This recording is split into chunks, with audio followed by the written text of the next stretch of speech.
Today on the topic show, Vivek on the EU considering sanctions against Tucker Carlson for interviewing Vladimir Putin. Tom Segura and Bert Chrysler debut their own vodka. Budlight Las Vegas Dome ad gets mostly negative feedback. Target might take on Amazon.com with their own subscription service. Coca-Cola introduced a new flavored drink. And cheese recall due to contamination, which unfortunately has led already to a couple of folks to pass away. All of that much more on the Topping Show.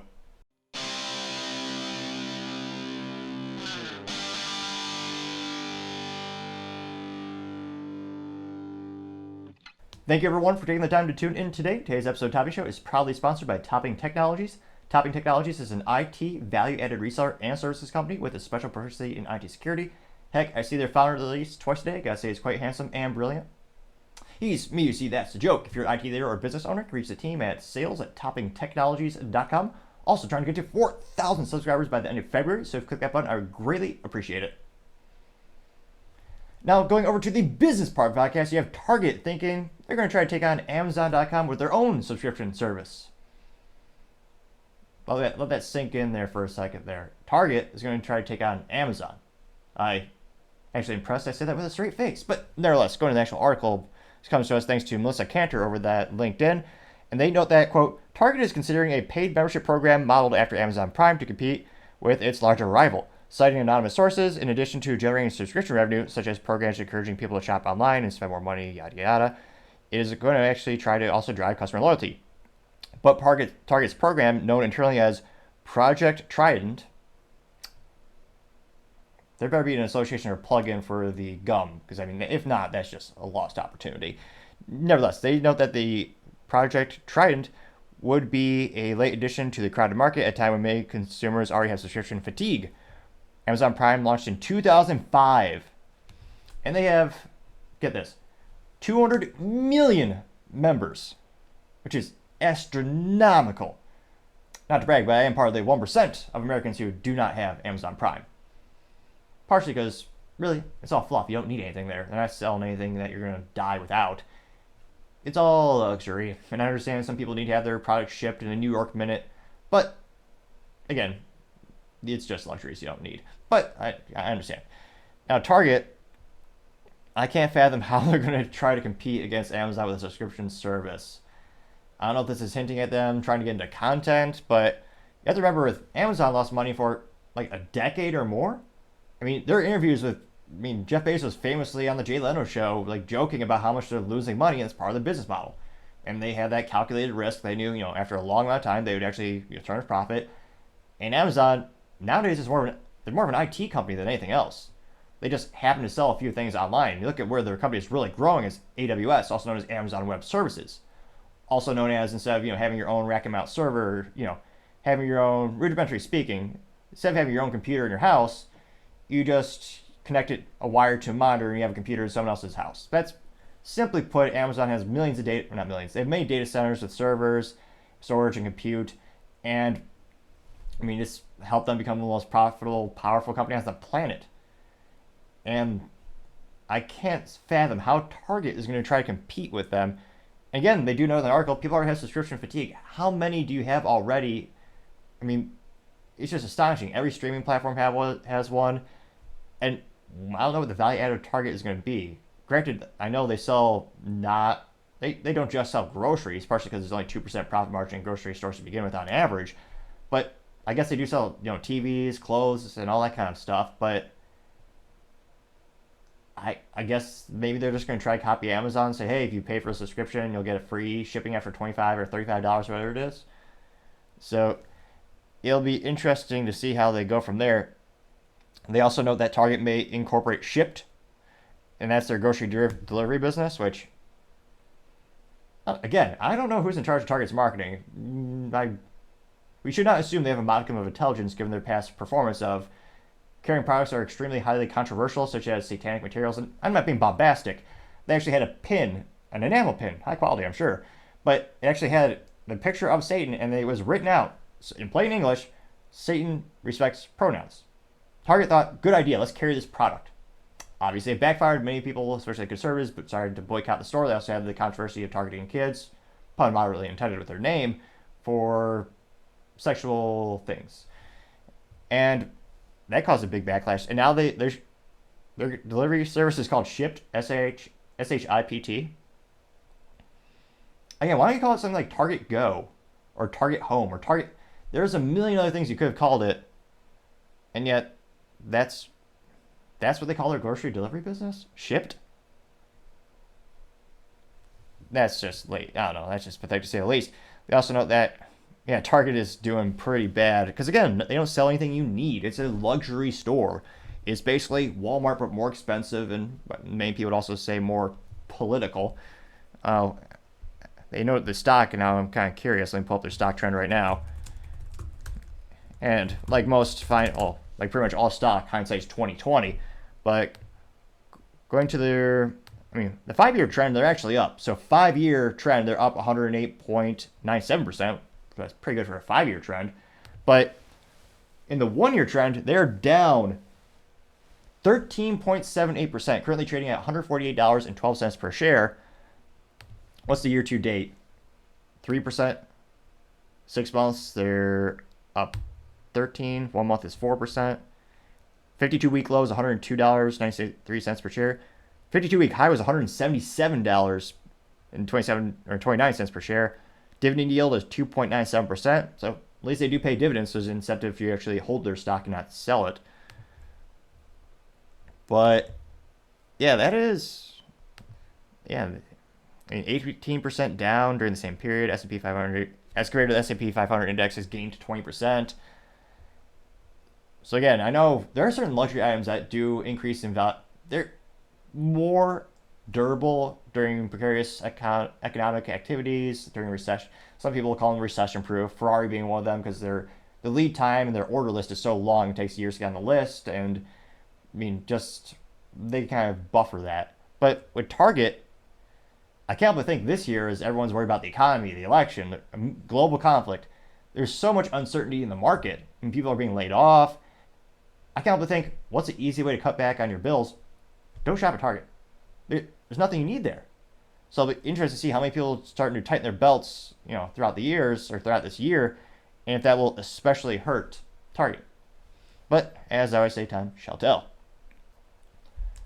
Other interesting business news, you have Coca-Cola to debut a new flavor called Coca-Cola Spiced, which I suppose 18 people in the audience were asking for, maybe. Now, they're one of the largest, most well-known brands since the dawn of time, basically, and they're expanding heavily into non-high fructose corn syrup poison. What's the nice way of saying junk food? Yeah, junk food.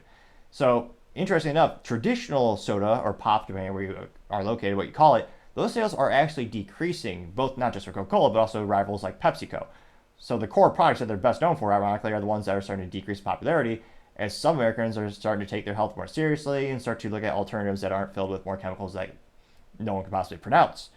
This has led to Coca-Cola buying multiple sports drinks, coffee, and tea brands, including Dasani, which they've been around for a while. That's their water. They also have Smart Water, Vitamin Water, Topo Chico, Body Armor, Powerade, Costa, Georgia, Gold Peak, and Ayataka. Then they have a bunch of juices that they own, including Minute Maid, Simply Innocent, Del Val, Fairlife, and Ades, A-D-E-S. So they've been expanding exponentially, and they already have a pretty good portfolio of non-high fructose corn syrup stuff. So now the new one is going to be Coca-Cola Spiced and Coca-Cola Spiced Zero Sugar. So looking at the actual, let's see here. Looking at the actual article from CNN Business. Looks like, let's see here. The rare permanent edition. Coca-Cola doesn't often add permanent new flavors. Its lineup, Spiced, joins a few other flavors such as that it always sells, including its flagship flavor, cherry and vanilla. Spiced was selected because of its, quote, all being on category trend and responsive to our consumer preferences, unquote, who are craving bolder and punchier flavors. That's according to Su Lin Cha, Coca-Cola's Vice President of Marketing for North America. Which almost sounds like a 90s punchline. These youth these days, they crave a bolder and punchier flavors. That's more 1950s. Yeah, see, 1950s, they got that punch. Again, maybe this will sell off the shelves. Maybe it'll just fly off the shelves. Maybe. Coca-Cola's research also found that, quote, an increase in consumer willingness to try spiced beverage. And they noted that a raspberry was selected more than 5 times on its freestyle drink machines in 2022, where the company says, quote, often uses the inspiration for new flavors, which, in terms of business brilliance, those Coca machines around the country are a genius to say the least. You could combine, what is it, like a billion different combinations of different flavors to create your own drink. And of course, all of those machines are connected to the internet, connected to Coca-Cola HQ, and they're taking all that data and they're analyzing it so they know how to basically perfectly predict how much syrup they need to ship to which restaurants and how much they need to buy in raw materials, how much bastardized corn they need to buy from Iowa with high fructose corn syrup. So it's brilliant they have those machines, and they claim, this new flavor is going to go great again, and they say it's going to go on sale February 19th. So it'll be interesting to see how many people want to drink Coca-Cola Spiced and Coca-Cola Spiced Zero as they continue to try to add new flavors and options to the traditional Coca-Cola brand. Now, let me know in the comments, have you ever thought of, you really want a spiced Coca-Cola? Is that something on your wish list for a drink? Or is that just, nothing you ever thought of and probably never buy? Maybe you'll buy once to tempt. As always, be fascinating to hear what you have to say. Now, going over to the culture part of the podcast, you have Tom Segura and Bart Chrysler launching a vodka, and they get ratioed immediately, with some analysts saying it was a negative 2-to-1 ratio with likes versus, or downvotes versus upvotes. And these are perhaps one of the best known comedians since, in terms of comedian duos, maybe like Abbott and Costello. Yeah, Abbott and Costello, I'd say a good one, which certainly ages me. They were on back when the TV was black and white. Now, Tom Segura is known for being, I guess, maybe a psychopath in terms of his persona and his jokes. And Bart Chrysler, or as one or two people call him by his real name, or alleged real name, Bert Chrysler, well, he's known for having a lifetime of drinking copious amounts of alcohol. So, and taking his shirt off. He is known for taking his shirt off and being morbidly obese. And he allegedly does have jokes. I've read reports that he has a couple. And he is a machine. Those are the 3 things you need to know about Bert. He drinks a lot. He is the machine. And he's big. And he hasn't used the Mickey Mantle gene joke for a while, but he does have astonishing amount of athleticism given his lifestyle choices. He's actually he can perform feats of athletic capabilities no one would ever predict, which I suppose would also win you a lot of bar bets. But in all seriousness, they have their own podcast together in addition to being individual stand-ups, and it's called Two Bears, One Cave. And they thought, how can we make more money? And they decided we're going to debut our very own vodka, which is already a pretty-saturated market. And I'm actually surprised, like, Tito's Vodka did just give them an endorsement deal. Bert, or Bart, whatever I call him, he praised that company for probably over a decade for free brand endorsement, or just basically just giving them free promotional material. And in terms of a product being on brand, this actually makes the most sense in terms of you wouldn't buy like a Two Bears, One Cave set of dumbbells. Like, no. I mean, you wouldn't buy Two Bears, One Cave gym membership, or what else would be completely against their character? A dictionary or a book or something like that. It's a moderate pun because Tom Segura actually had the opportunity to interview one of the greatest directors of all time, Quentin Tarantino, to talk about his book. And Tom read the first couple pages, which I don't know if he's entitled or stupid, or mentally vacuous is a nice way of saying it, to have the opportunity of a lifetime to meet Quentin Tarantino, talk about his book, and he didn't even read it? More than a couple pages? Which I don't know if that's another story for another time. Now, it'll be interesting to see how much we can actually talk about, how much can I actually play, since they're also known for striking down a lot of different people who cover their content. So I'm going to try to play 30 seconds from each of the segments. And one of the biggest issues with this too is, they put this video out, and again, I wrote down, this did happen last week, but I wrote down the statistics last week, and within 3 days, it got 400,000 views and only 8.6 thousand likes. And a lot of people that are using the YouTube plugin are saying it's got 16,000 downvotes, because it's more than I thought. It's an hour and 9 minutes and 7 seconds of them just talking about this brand. And I'll analyze that more in a second or two, but we'll play, let's see, they're going to talk about how they chose the drink. We'll go to that. We tell you everything about our lives. And we feel like this is a family. I know that you guys come up to us all the time and say, I feel like I know you because you listen to the show. Well, you do. That's why we decided to do it at the big game, because we're doing the show there. So we decided, let's do a soft launch there just for the fans. We're going to have our vodka there for you to taste. We're going to have great fucking merch. I'm talking next level merch. Look over my left fucking shoulder. We're going to have great secret time. Tom wore our shirt when he did his half court shot. I did. At the Magic game, I saw it and I was like, oh, it's a dope shirt. Yeah. It's great merch. It is great merch. It's an even. I'm saying this. I know I should be, but I'm gonna just tell you, it is an amazing product. Like we have an incredible product. We got paired up with. When you do something like this, the goal is you go, who's the best? Like, who are the best people available to work with? So we did that. We sought out. My ADHD. A couple things. Hilariously enough, also this video is also monetized on YouTube, so you have to watch 1 or 2 ads before they start. And throughout this, they also have ad reads as well, which, again, this whole hour video is just a promotion in and of itself. So they really got their money's worth out of this, and it just feels clumsy and awkward. They're talking about how there's gonna be great merch there. I mean, a much more cooler promo would be like, if you buy something from Type Technologies anytime in the first fiscal quarter, you get a free flamethrower with every purchase. Go to typetechnologies.com to learn a little bit more. That is at least funny and interesting, and it's actually serious. Go to my website, you'll see it. But in this case, so they're gonna have merch to sell you, they're gonna have vodka to sell you, and why they didn't start this off?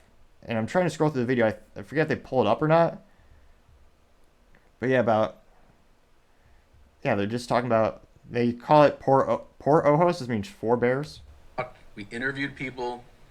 Let's go to taste testing. You definitely can tell when you are going to a taste test and you start sampling. And here's the thing that'll blow your mind, is going to a blind taste test. You think, because branding is so effective, you'll be blown away that you'll have a sip when you're like, what is this absolute dog shit? And then you learn it's one of the most famous brands. You just are conditioned to point at bottles and go like, yeah, I'll have that. Or you call out the name, you sip it, and then you're like, this is actually not good. Yeah. These guys have developed this proprietary process for distilling vodka that will change the way you taste vodka. I'm not kidding. And it will change the way you live your life. And I say that as a guy whose brand is recovery. My brand is getting up and getting after it in the morning. I like to party, but I don't like... Drinking vodka will change your life? I mean, that's certainly true. I would argue for the worst in most times. I mean, this new tasting vodka is going to change your life. Like, I certainly hope he's not insinuating an Ari Shaffir incident. If hopefully it's not laced with anything. Like to lose my next day. I want to fucking earn that day. Yeah. And so when we were approached by them, I was hesitant at first. I was like, I told Tom, I was like, I've done vodka tastings. It's going to be a shit show. And then they told us about this. This is no, this is like premium stuff. This is like a non-GMO wheat. Okay, Yeah. Like, so those other brands, a lot of the most popular brand, they use corn. There's another guy named Bert that has a vodka, I think. I don't know his last name. Well, when you taste the corn vodka, you're like, because we had them in our samples. We had. Okay, that's enough. So going over to, where is it? The bottle reveal. So let's pull this up. Therapy for me came at a time. More ads. Just, I don't know if it's ironic or hilarious, but all the, the BetterHelp therapy advertisements that you see on the social media, I will give them credit in terms of marketing. The people they use in the ads look like the cliche people who need a lot of therapy. Although I'd also argue we have a record number of therapists in the United States, and yet mental health has just declined, and society's just going down its usual trajectory or downhill. So I wonder if all that therapy is just having an inverse effect. Another topic for another time, perhaps, as I try to skip this ad. Let's see here. So now they're going to reveal their design. Another ad? Let me see, because they have, how many ad breaks are in this? So that's 4 ads we've had thus far, in addition to this video being an actual ad. This is the fucking blend. This is the fucking mix right here. Yeah. This is the fucking mix. This is nice just on ice. God, and I'm telling you, as a fucking vodka guy, that's good on ice. It's good. You can have that in a paper cup with ice. and you're not going to destroy the integrity of the paper cup. You're going to get to it way faster. That's so good. Oh, that's fucking nice. Let's talk about all our vodka vacation. Oh, we need to make mixed drinks. Yeah, we do have to make mixed drinks. Oh, we got to make mixed drinks. Oh, we need a Kool-Aid and vodka. His ADHD is admirable and entertaining. I'll give him that. Kool-Aid and vodka. Oh, that's her. Screwdriver. Orange juice and Screwdriver. vodka. Cape Cod. 2 bears. One's growling, one's smiling. Pick which one we are. Show them the top. I love the top. This is a cork is a honeycomb. Honeycomb top. Because bears love honey. They do. Red Should we walk them why we picked this bottle? Yeah, sure. So, I'm actually surprised they didn't pick a much fancier bottle. I can't imagine how much they're going to charge for this. But it looks... I guess it does have a unique topper, a plug for the top. But, let me see here. I think they chose the cheapest piece of glass they could possibly find. So it's not a unique shape, so it fails in that regard. Just a standard vodka bottle. And it looks probably paint imprint on it. Which, again, a lot of branding. So, Tom does have a point in terms of a lot of the brand apparel and marketing is partially the design, the aesthetics, the brand, the allure behind it.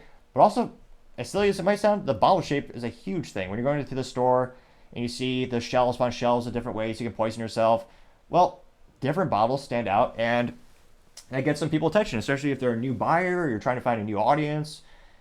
This looks like just any bottle you can get. I mean, even trying to think of the most bland bottle you can get is maybe, what was I used to use? What was popular in college? Like Absolute Vodka? But even they have like a little imprint on it, or the bottle has, it's not completely uniform in shape. There's like a little imprint for the stamp, which again is just a sticker, but it's not like this. It's just a universal shape. It's almost like they just chose the cheapest piece of glass they could possibly buy, which again does help with profit margins. There it is. That's our bottle. You're going to need to put something dark so people can really appreciate. And actually, if I'm looking at their logo right, so they did, again, it's the concept Two Bears, that's what the show is called. They didn't use the podcast logo. So I'm actually surprised there's a brand continuity in trying to build their audience. They chose a different logo. Again, it's Two Bears, but it's not the same logo you see every day if you do tune into their show. So not great with the brand consistency there. I'm surprised they didn't kind of stick with that. The perfect amount of heft, the perfect design, hand grips it like it comfortably. Yeah. It's not like, oh, how do I... And it can fit in your hand. So it's not a handle. Granted, the big bombastic, the large ones that come with a physical handle built in. So he's describing the shape of the bottle. You can get a hand on it. That's very unique. I don't know any other vodkas that do that. Actually, I might have to go out there and rush and buy this right now.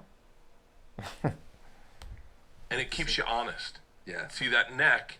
There's no vodka inside that neck, so you know what you're drinking. You know exactly what. It's no misleading design. I've been there a lot. Yeah. We were like, whoa, how buzzed are we? God damn. It's a fucking cool bottle, dude. I'm so excited to be... Because they don't fill it up to the brim, they think it's a better idea? Or are they just bragging about the consistency of volume that they can fill the bottle with? A vodka owner. Yeah. I love this. I love this logo. I love this logo. You have one bear with his tongue out, one bear growling. I love everything about this. And by the way, painstakingly, we went through everything. This Even is not... this color right here with the two-headed bear right here. I don't know if you can see it, but you can see the two-headed bear standing. Everything about this. Bottle design, bottle choice design, and label design alone was honestly like a multiple months process where you get okay, how about this one? And then you give, it's like notes, right? You just go, not to this, no to this, no to this, yes, I like this. And then you get a new bottle. And all that is like a process to land on a bottle. And the same thing goes for the design, the way the glass, like the Osos name is in the glass, Oh. It's like it's etched into the glass. Oh. Everything from the label, this whole thing. For a fraction of a second, I'm actually impressed because the signature is actually a part of the glass structure in terms of you could feel if you run your finger on the bottle and it bumps. That means they actually made a custom mold for that bottle so that when they put the glass in the mold and it expands, it'll go into the empty cavity where it's empty, the inverse. So it's actually a unique mold. Now, this one, did he just say they just used an engraver? Which, Again, that's an extra step, just costs them money. It's good to have that little extra branding, but that's much more economical and a good way to boost your profit margins. It looks custom, but you don't need necessarily a custom mold for this. And don't get me started, molds are very expensive, and we'll see what else they have to say. We're almost done though. Yeah. Is, like I said, a multiple months process just to land on a bottle, a label, the cork. Bert was insistent, actually. He really wanted this to be an actual butt plug, the cork. Because people collect the tops of Blanton's. Yeah. And I was like, dude, these will imagine all the promos we'll get of people shoving this up their ass. Yeah. By the way, we came real close to having two bears butt fucking on the bottle. What? Here's the thing. This is why it's good to have me here. No, we didn't. We came so fucking close. The butt plug and the two bears fucking. It was so hard to turn away from the two bears butt fucking. Yeah, you were really pushing those. Special edition bottles. Yeah. And everybody in these design meetings was like, wait, is he serious? And Bert was like, no, I'm 100% serious. Yeah, 100%. And all the marketing ideas, I've been 100% serious. Yeah. And they're like, that we definitely, absolutely can't do that. Yeah. And I'm like, hold on. Because no idea is a bad idea. Right. We can definitely launch the two bears butt fucking over Gay Pride Month. Was it June? Did you know not all gay guys get fucked in the ass? I learned that. High intellect here, folks. High intellect. Now, in terms of having a modicum of intelligence, or, a good idea, having a custom topper for your bottle is actually a good idea. You see this a lot with, I would say, mid-high-end alcoholic bottles. I know, a little bit biased being from the best country in the world, Texas. Moderate joke, depending on who's listening. But nevertheless, Texas whiskey, or TX whiskey, famously made in Fort Worth, Texas, they have actually used a little piece of leather on the top of it, and depending on what blend you get and what addition you get, the little topper is differently. And they, of course, business brilliance, they sell different ways you can display that. I forget what they call them, but one's just a glorified big rectangular piece of wood, and you can put all the different stoppers in there. One's much more glorified with the company's logo embossed into it. So having a custom topper is a good, unique marketing idea. Well, not really unique, but more higher end than just the regular swill you can get. And I don't know, I can't help but think this probably tastes just as good as Hawkeye vodka, which is not a great thing. It's, famously, if you're from Iowa City, although ironically it's not technically associated with the school, University of Iowa, but it just shows up a lot at the parties. This at some point, yeah. Isn't that crazy? Yeah, it is crazy. It's not kind of selfish. It's like, doesn't even make them gay, really. Some of them just fuck you in the end. That's it. How long do they debate this? Let's see. They supposedly the preview says. Let's see here. That they're gonna get back to that. Yeah. If I had known that was part of the equation, I'd be like, oh yeah, I'm gay also. Yeah. I get to fuck dudes in the ass. Sure. Sure. You're telling me I can go in and go, oh, I'd rather not be fucked in the ass. And there's one guy going, oh, I'll do it. Yeah. Yeah, you're a top. Yeah. I did not know. I thought top and bottom meant just in the moment. Yeah. Like Leanne's a top, mostly. But I've been a top a couple times. The great debates. And, I guess, dark humor. As a child, my name topping was most associated with acne and pizza. The puns were endless. Now as an adult, I'm told it means something much more different. But I'm persistent and consistent with my name. I'm not changing it. Sticking to my guns. She's a top? Yeah. How so? She gets on top of me. Okay. Right, is that what a top is? No. Top is the person penetrating. Oh, I'm just a top. Okay. Wow. Yeah. Clean up that verbiage. Sure. Yeah, no, I'm definitely I'm the fucking top. There you go. I top. He's I think it was lovingly known as a man-child. And it's debatable how much of this is an act versus reality. For every time. I top her off. Yeah. Sure, man. We get these to porn directors and just have them in the background. Just little Easter eggs. Yeah. Everybody in the adult industry is getting one of these. Everyone in the adult industry. Hit us up. Yeah, and that's the other. That's enough of that. So, again, that goes on for an hour and 9 minutes and 7 seconds. And yes, we will jump into the comment section, which are highly entertaining and mostly agree with my sentiment in terms of this video. Now, in terms of a product, this is completely on brand for Bart, or as 18 people call him, Bert. But because again, he's a lifetime alcoholic. He came to fame by drinking copious amounts of alcohol in college when he was a student for 6 years, I believe, at Arizona or whatever. And Rolling Stone picked up an article about him, and thus the legend was born.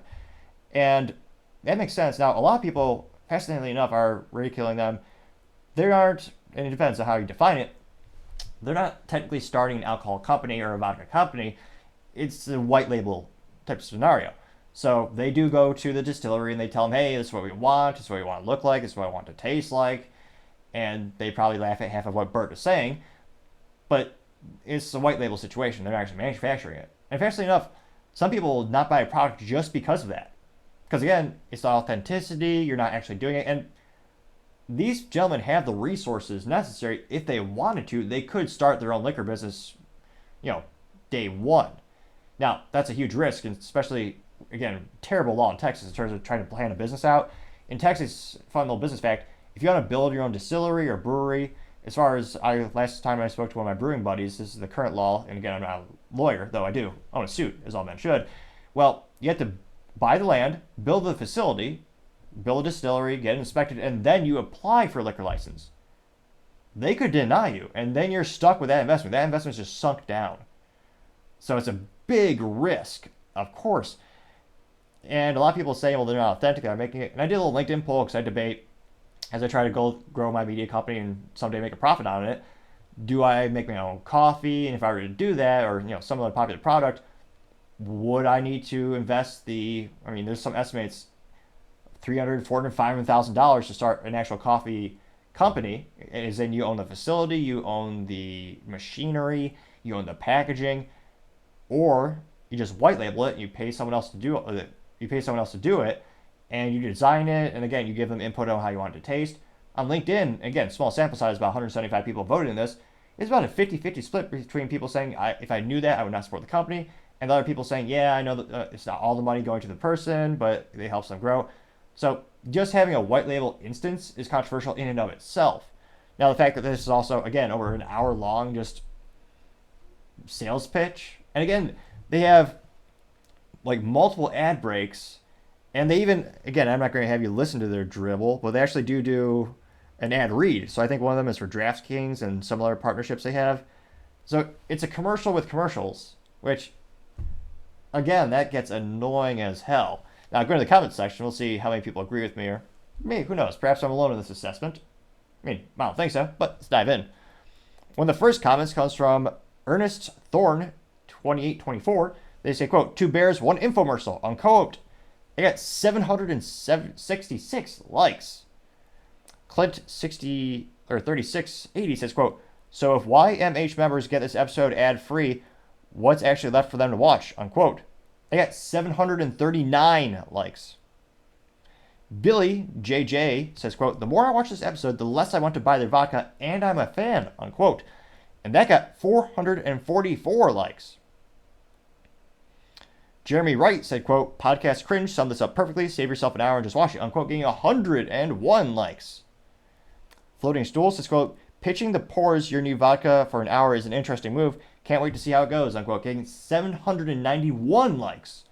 And while Bart Chrysler is known for being, bombastic, maybe not the sharpest tool in the shed or in the kitchen drawer or in the kitchen knife drawer, so to say, but people much more like Bert Chrysler because he's kind of the lovable guy. And with Tom Segura, though, the big controversy with him is, and again, there's debate, is this a comedy shtick or is it how he really feels? He has taken to habit into calling out the poors and making fun of people who are a low income level. And a lot of people are critiquing them, saying a lot of their show has devolved, or depending on how you want to define it, evolved into them talking about high-end sports cars and high-end watches, which, again, unless you're a watch or a car aficionado, for the average person, probably can't really relate to them dropping more money on a watch than most people pay in rent for a year. So Tom has actually gone on the offensive, calling people poors, telling them to get their crap together. So that's another thing that has eroded their popularity a little bit. Now, Wayne Stock simply said, I stopped by for the comments, getting 232 likes. Daniel Servant says, quote, comedy seems to be the side hustle, unquote, getting 138 likes. Let's see here. Fox Real says, quote, this is the first episode I couldn't make it through. It's just one long vodka ad read. I made it 43 minutes in and had to stop. This felt like a dry relapse for me after a day or year of sobriety, I quote. Got 490 likes. Sean Rick says, quote, I'm so glad we could attend this marketing meeting. I would have liked to hear Tom's story about the kids flooding the bathroom if Bert couldn't quit yapping about his buzz like there's a unexplored territory there. Got 647 likes. Robert Mustache, who, A+ for marketing, he does in fact have a mustache in his profile picture. He says, quote, I'm too poor and too smart for premium vodka from two adjacent celebrities, unquote, getting 56 likes. Do one or two more here. Carthridge says, quote, at this point, I will only watch YMH to witness the plummet of a once great channel. It's pretty iconic to see the ship going down. Got 383 likes, and YMH is their YouTube channel and Tom Segura's production company. Let's see here. You got K Jim Personnel says, quote, based on this announcement, rest in peace, Bert, 1972 to 2024, they got 1.5 thousand likes, and Lord only knows how much Bert was going to be increasing his consumption of alcohol. If you can get vodka at cost, they shall be entertaining, I'm sure, to say the least. Let's see, we'll do one more. Stephen Deere says, quote, this will be the podcast we've looked back at as the beginning of the end of Two Bears, unquote. That got 387 likes. So, as the youth might say, they were ratioed to say the least. And I don't see this getting better for them anytime soon. There's a certain star power you have with certain A-list celebrities where people will worship them no matter what they do, and they'll buy the crap that they shook and they pitch. And, I mean, I think that worked for, what was that? Ryan Reynolds, Brad Pitt. One of those guys had their own, one of those fancy, good-looking guys. Well, they had aviation vodka, and they exited it for like $1 billion. George Clooney did that. But those guys are also leading multi-million-dollar movies and have huge fans that love them. And again, Tom and Bert are both extremely popular, famous comedians, but the sample size, the amount of audience members and fans they have, I think are much lesser in number than an action film star or a romantic comedy film star. There's just more and more people tuned into those. They worship those celebrities. So I don't, and again, in terms of the upside to them is they won't lose too much money because, again, they didn't make that huge investment in actually starting the business from the ground up. It's a white label operation. So perhaps their losses will only be in, well, what you would call research and development, but will be the design because they're paying, they have to pay the designers. Maybe they have to have a custom mold built for the glass. Maybe. I'm a little suspicious. I don't really think that happened in this case, but we shall see. This cultural phenomenon may very well end up being the business blunder, not of the year, I would suspect, but perhaps of the fiscal quarter. But as I always say, time shall tell. Other interesting cultural news, you have the Bud Light Las Vegas Dome popped with mostly negative comments. Now this comes to the individual profile on X Twitter of Bud Light. And before this long, boring commercial that they have on the dome with music that's copyrighted so you can't even play it, they say, quote, the Bud Light Genie's bottle is in Las Vegas, and that means wishes, like fridges of full beer, sweet rides, and epic nights out with friends. Wishes. Check out what else he's got in store for Super Bowl at the link in Bud Light's bio. Unquote. And if you play this little commercial, which, well, that little magic carpet ride, how cliche, but it's about a minute long, and interestingly enough, although this popped out or was published last week, I did write this down in the statistics about 24 hours after it's published, got under 8,000 views 33,000 views actually, and 384 likes, which, not their worst, not their best, but it's up there in terms of the number of likes. And it turns the dome into a giant beer bottle or a giant stein of beer, and then the beer slowly goes down and it simply says, it lies to you, it says easy to enjoy, easy to drink. Both statements are Snopes checked false. And the beer just continues to go down as if the beer is being consumed. And then it stops with the Super Bowl logo and the Bud Light logo. Interesting. Compelling? No, not really.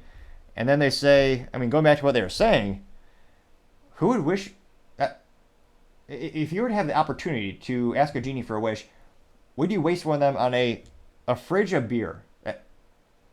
That'd be the dumbest wish on the planet. You could wish for you could wish for a happy family. You could wish for all the riches in the world, world peace maybe, and you wish for a fridge full of Bud Light. I mean, nowadays that's almost like a prank you would do to someone you don't like. Break into their house and fill it up with Bud Light. I mean, I mean, some people might argue that's worse than arson, but yeah, who would make a wish for a fridge of Bud Light? They say an epic night out with friends. I mean, you don't need a wish for that. That's something you can very easily do right now. At the moment's notice. Just takes. I mean, back in my day, you had to pay for text messages. They actually charge you per text.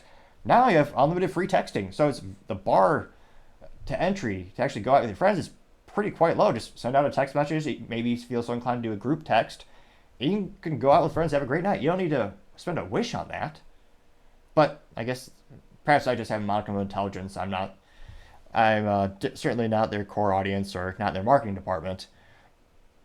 Now, going to the comments section, someone by name of Dill says, "This is so cool. I love this." And Bud Light did respond. I'll give them a little credit there. They actually responded and they liked the person's comment.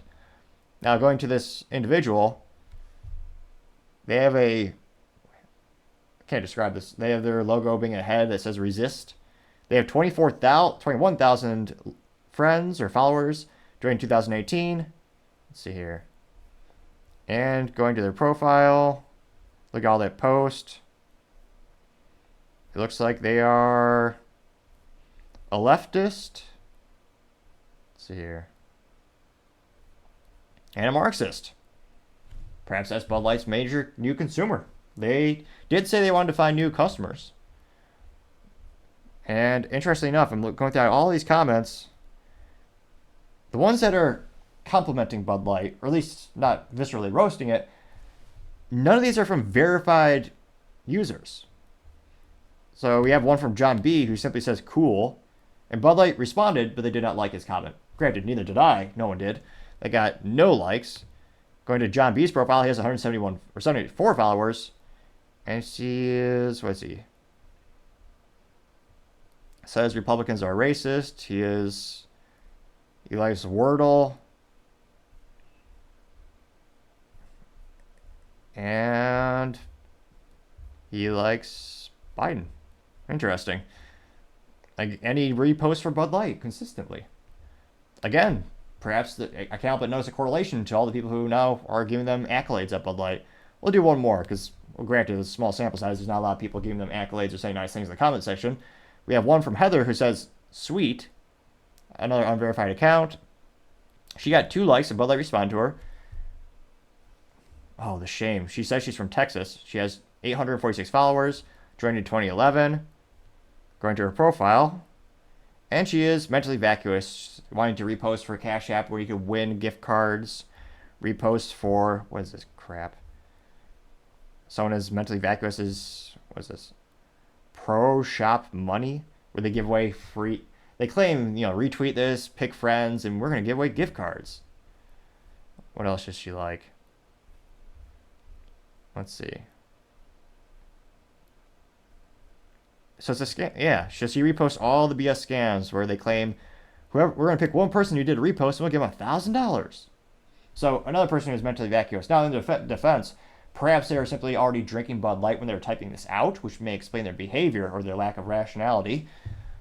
Now, as you scroll down again, no one's really liking those. They're getting between 0 and 1 likes. Now, interestingly enough, now we're seeing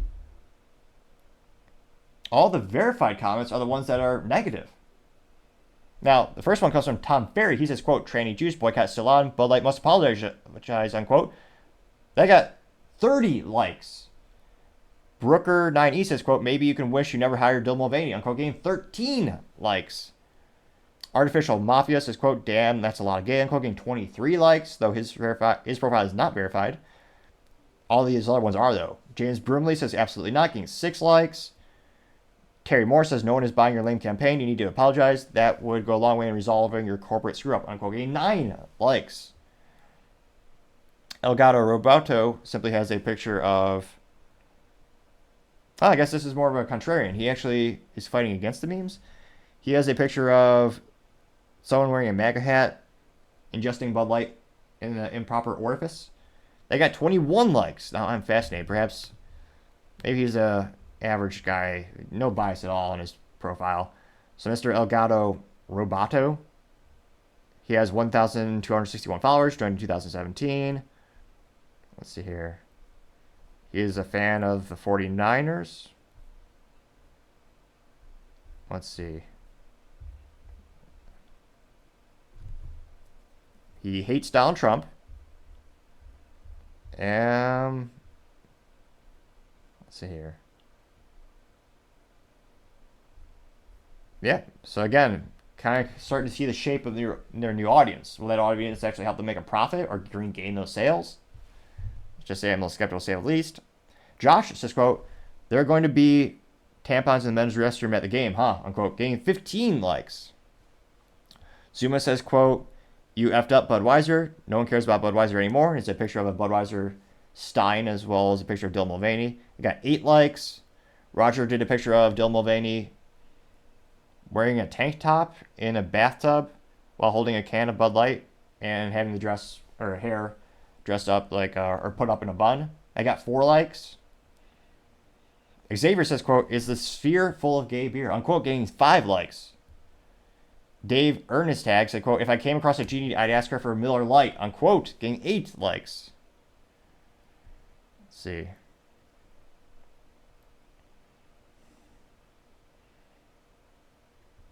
So let's see. One more. Glenn B says, quote, your beer is terrible. Dill Milwaukee was the best spokesperson. Sorry for much gendering for the brand. Own it, bro. I'm quoting 5 likes. So again, ratio to say the least, and there are a lot of negative comments too. Even when they're asking for freebies. A lot of people just saying, gay, would never drink again, so you must apologize.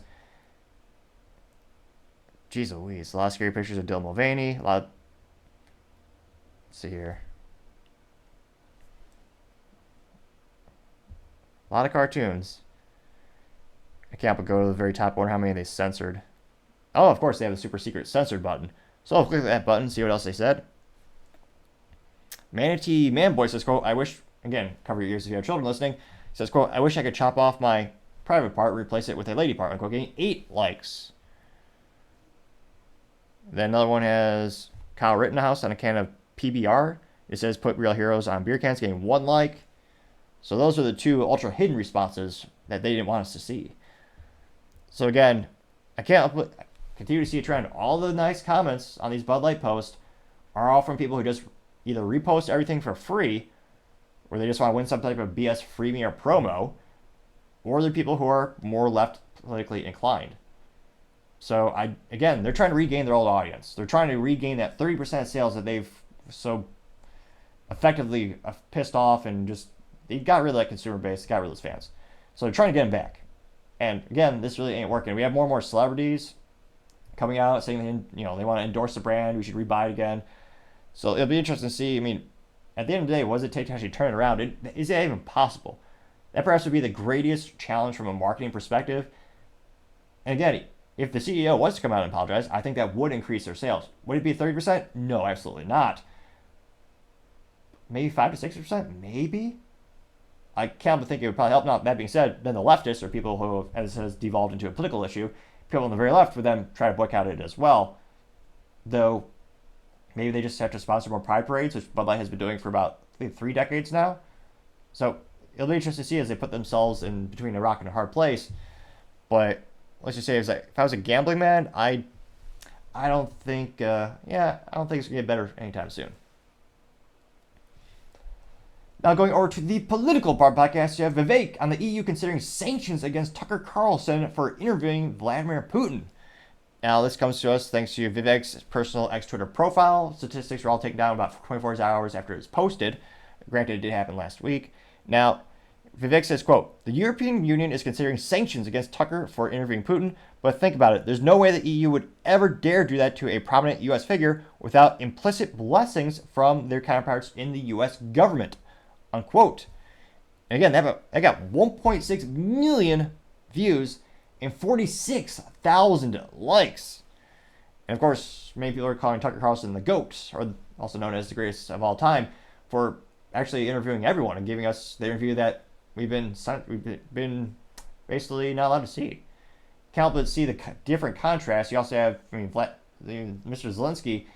He's had probably more interviews than Oprah, going around the U.S. in his sweater, taking $200 billion from the U.S. taxpayers, between cash as well as resources that we give them from military hardware to also, aid and other physical stuff to help them. $200 billion is enough. We need to give them even more, is what I'm told. And he keeps playing, oh yeah, I'm all innocent. Although, if you look at the historicals of Ukraine and who's in their army, you're going to see a lot of SS's. Interesting enough, they were not on the right side of history in World War II, and there are a lot of those folks still around. They're called Nazis. Not the pejorative thing that the U.S. saw. Everyone is a Nazi in the U.S. by the media standards, but the real ones are in Ukraine. I'm not saying all of them are there. I'm just saying they have actual armies, and we've seen them on social media. And yet, that's the side the U.S. chooses to support. Now, go to the comments section. See here. Well, the first one comes from Andrew Tate, and he says, quote, yes, EU states, get explicit permission from the U.S. before they wreck a prominent U.S. citizen. They got 3.2 thousand likes. And Vivek says, quote, the government often uses its dirty work through the back door. Or, because I can't help but think my speaking ineptitudes, they have increased. Not by a lot, perhaps. Or actually, they've decreased. Pun moderately intended, hopefully. But I can't help but notice, when I first started the show, my speaking was much, much worse. I stumbled over my words or speak even faster than I do now. But as we have more and more people click that subscribe button, my speaking has improved by a modicum, just a little bit. So if you click that button, I'd really appreciate it, and it'll fuel my theory, perhaps, that it is also helping the channel improve in quality. Now, Vivek responded, saying, quote, the U.S. government often does its dirty work through the back door. Just look at the relationship with tech companies over the past 5 years, unquote, getting 2.1 thousand likes. The redheaded libertarian said, quote, red coat behavior, getting 393 likes. Our favorite contrarian, well, not really a favorite, but I do follow him so we can get some different perspectives. So usually in these instances, most of the top results when it comes to the comments usually will agree with the original person posting.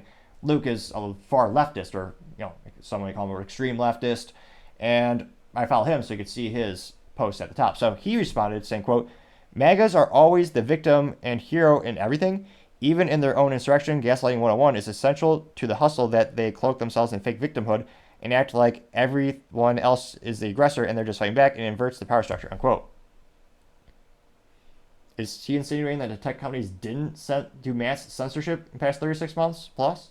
I mean, we've had leaked documents that confirm that. It's not a theory anymore. It happened. But, again, 41 people did agree with that statement. Now, J.D. Sharp said, quote, he's about to expose Ukraine as a cesspool of corruption and depravity, unquote, getting 439 likes.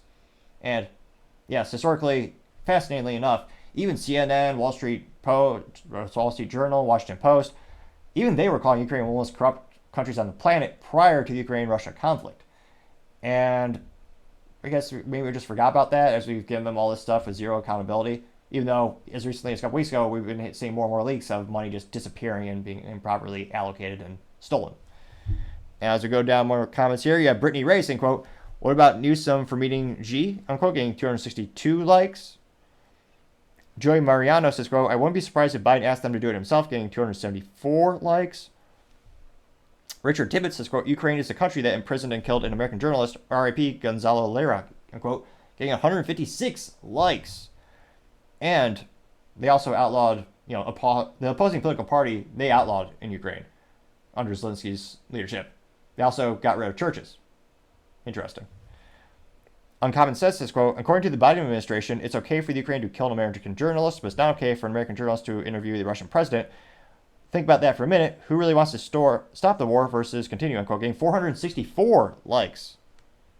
Let's see here.